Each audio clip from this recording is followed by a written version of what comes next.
ନିଜକୁ ହିଁ ଡରନ୍ତୁ, ଈଶ୍ୱରଙ୍କୁ ନୁହେଁ। କାରଣ ଭୁଲ ଭାଲ ଆପଣ ହିଁ କରନ୍ତି, ଈଶ୍ୱର ନୁହେଁ। କର୍ମଜନିତ ଦୋଷରୁ ହିଁ ଦଣ୍ଡ ମିଳିଥାଏ। ତାହା ଯେକୌଣସି କାରଣରୁ ହୋଇଥାଇପାରେ। ଭୁଲ ମାନେ ହିଁ ଦଣ୍ଡ ସୁନିଶ୍ଚିତ। ଏଠି କ୍ଷମା ନାହିଁ। ଭୁଲ ବଶତଃ ସର୍ପ ଉପରେ ଗୋଡ ପଡିଗଲେ ସର୍ପ କଣ ଦଂଶନ କରିବନି? ନା ସର୍ପ ଦଂଶନର ବିଷ ଆପଣଙ୍କୁ କାଟୁ କରିବନି? ଯଦି ନିଆଁରେ ଭୁଲରେ ଗୋଡ ପଡିଗଲା ତେବେ ଗୋଡ କଣ ପୋଡିବନି? ପିଲାଦିନେ ସିଲଟରେ ଲେଖିଲା ବେଳେ ଭୁଲ ହେଲେ ହାତରେ ଲିଭେଇ ଦେଉଥିଲ। ତାପରେ ଟିକିଏ ବଡ ହେଲା ପରେ ପେନସିଲ ଧରିଲ।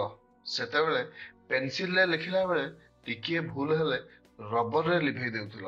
ଏବେ ତୁମେ କଲମ ଧରିଛ, ତେଣୁ ଆଉ ସେ ଭୁଲ କରନି। କାରଣ ଫ୍ଲୁଟ ମାର ବା କାଟ, ଭୁଲ ନିଶ୍ଚୟ ଜଣା ପଡିବ।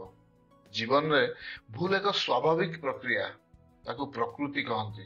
କିନ୍ତୁ ଭୁଲକୁ ନ ମାନିଲେ ବିକୃତି କୁହାଯାଏ। ଭୁଲକୁ ପଶ୍ଚାତାପ କରି ସୁଧାରି ନେଲେ ପ୍ରଗତି କୁହାଯାଏ। ସେଥିପାଇଁ ତ ତୁମକୁ ମଣିଷ ଶରୀର ମିଳିଛି। ଏଇ ମଣିଷ ଶରୀର ଅତି ଦୁର୍ଲଭ।